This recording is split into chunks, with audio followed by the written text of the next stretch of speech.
Well, we're on the Washington side still, heading south to cross over to Astoria, and I passed this, turned around and came back. I want to go up and explore it. Just more of Lewis and Clark history in the Washington coast area of the Pacific Northwest. Oh, I'm going to work my way down to this turret and check that out. Then I think I'll check the heavy installments that we first saw coming in here, and then I think it'll be time to go back to the girls, let them out, relieve themselves, stretch their legs, and head across the Columbia to the Astoria Tower. This appears to be another set of where they would have their huge turrets set up. Oh, there's one there. Yeah, hard to imagine those things could shoot 22 miles out and hit enemy targets. Nowadays, all we have to do is push a button. It truly is Star Trek. Wow, look at that. To think that these things now are as antiquated as bow and arrows to the rifle. It's just incredible to think at what speed we've advanced in technology. Man, I can't even imagine how loud these things might have been if you were in that shell firing shells out into the mouth of the Columbia at enemies. It'd be like putting you inside a garbage can and having people hammer on the outside. This explains the installment of these turrets. And it's interesting reading if you want to pause and take the time to learn about your history.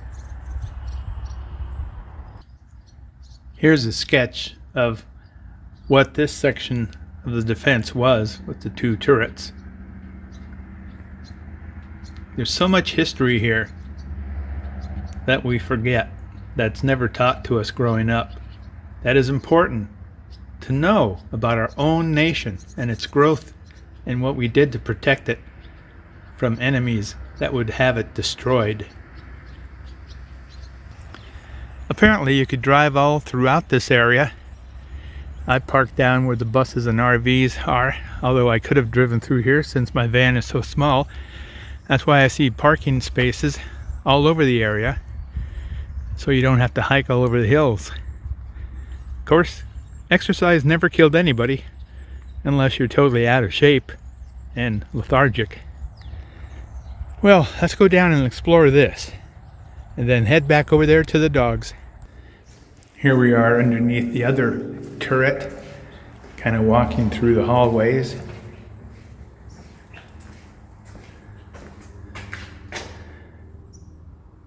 Kind of creepy.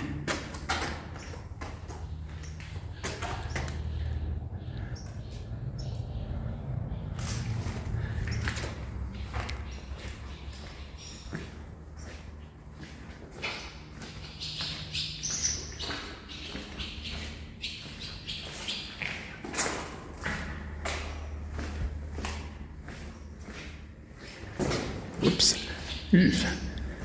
Don't want to step on a dead rat or anything. I tell you, if anything jumps out of the corner, I'll go sky high and hit my head on the roof. I'll tell you that.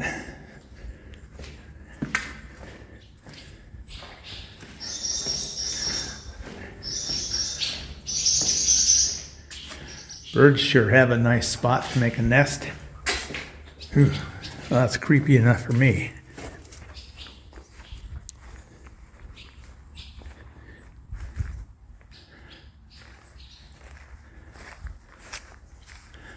Okay, well, I think I'm ready to head back on the road, go see Astoria College, head back on the road and see the Astoria column. Haven't been there in years since they've repainted it. Used to be free. Now since they've repainted it, revitalized it, turned it into a park, it's $5 a visit, which is fine. I'm so happy I've seen all these things growing up when they were still free. But I'll go check it out, see the new paint job on the column, And then we'll go to Fort Clatsop, which burned down a while ago and they rebuilt it again. But it's all part of the Lewis and Clark history here in the Pacific Northwest.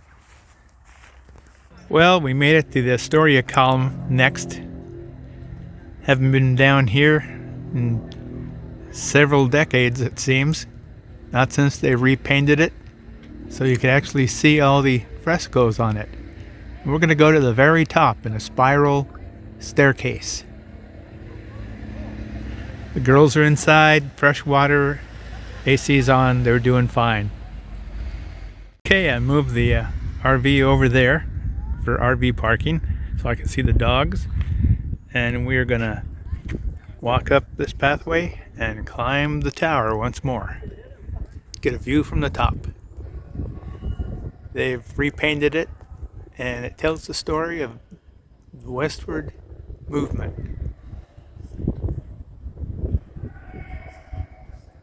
So let's go take a look from the top. Round and round we go, to the top is where we go. I'm on the second rest stop and it's still a long ways to go. Whoa, that was a lot higher than I remember it being. I'm out of breath. It was like climbing a mountain. I think going up is worse than going down. Well, we're up here. Whew. Quite a view.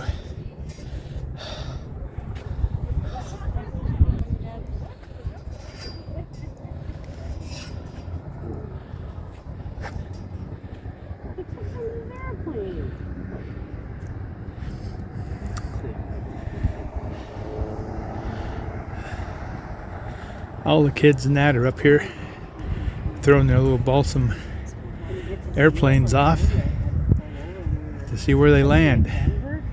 And they're racing up and down this spiral staircase like it was nothing. What?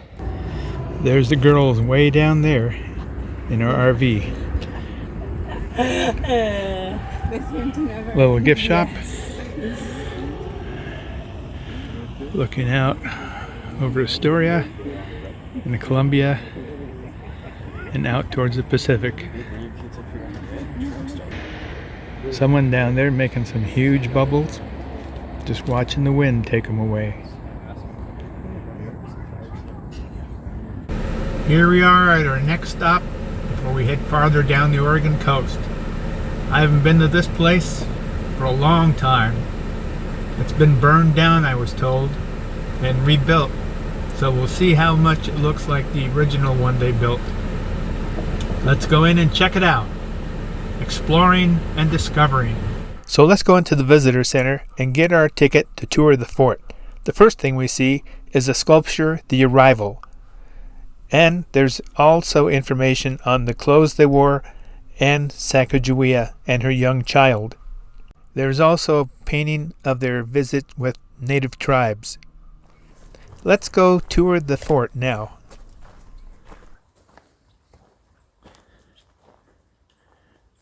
Pretty tight, well fortified.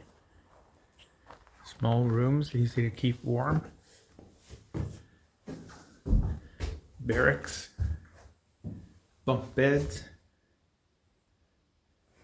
Kind of remind me of places I've slept overnight on 50-mile hikes through the Olympics and Cascades as a Boy Scout.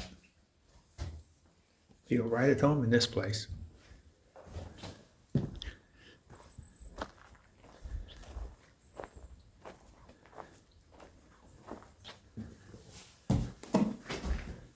little bit nicer lodge here. Must have been the officers.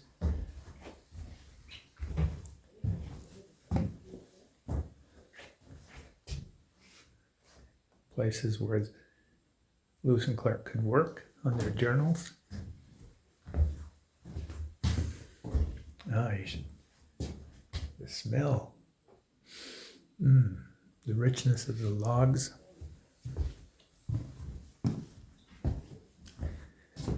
Their fire spot here. Does it go all the way through? It goes through that way.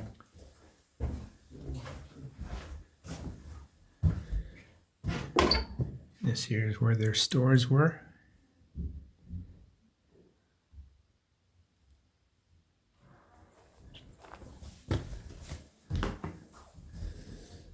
Another room, had their stores below. 2 bunks on this side, large fireplace, and 2 bunks on this side with a table in the middle. Pretty thickly built to keep out the rain, wind, and snow.